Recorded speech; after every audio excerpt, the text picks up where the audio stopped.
రిసోర్టోల కోసం వందల వేల రూపాయలు మనం ఖర్చు పెట్టాల్సిన అవసరం లేదు, ఇంట్లోనే తయారు చేసుకోవచ్చు అనడానికి ఇది ఒక నిదర్శనం. ఇక్కడ చూస్తున్నారా, ఉన్న ఇంగ్రీడియంట్స్తో ఏదైనా కానీ మనకు దొరకంది ఉందా?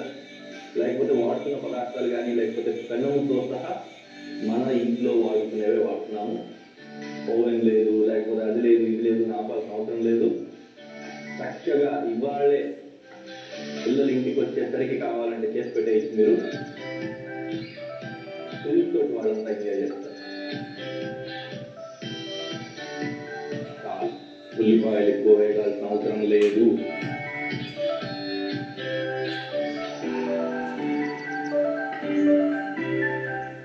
And next I'm going for green peas. Water అవసరం లేదు, గ్రీన్ పీస్ మాత్రం తీసుకుంటున్నా. కావాలంటే ముందుగానే నీళ్లు ఆరబెట్టేసుకొని పెట్టుకోవచ్చు. వాటర్లో ఎందుకు వేస్తానంటే ఇందాక చెప్పాను కదా, నేను ఎందుకు వాడుతున్నా రీజన్ ఏం లేదు, జస్ట్ కొద్దిగా డిఫరెన్స్ కోసం అంతే. పచ్చి ఉన్నట్లయితే సోప్ చేయాల్సిన అవసరం లేదు, జస్ట్ వాష్ చేసి పెట్టుకుంటే సరిపోతుంది. ఎండు వాటిని కాబట్టి ఎక్కువసేపు నానబెట్టుకుంటాను. అవి కూడా కొద్దిగా అంత మగ్గిన తర్వాత నెక్స్ట్ ఇంగ్రీడియంట్ వేసుకుంటాం. Next going for butter.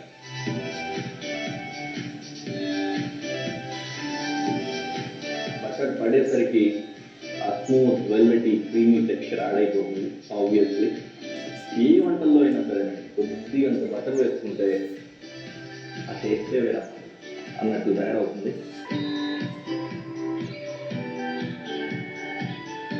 నేను బ్రేక్ తీసుకున్నాను.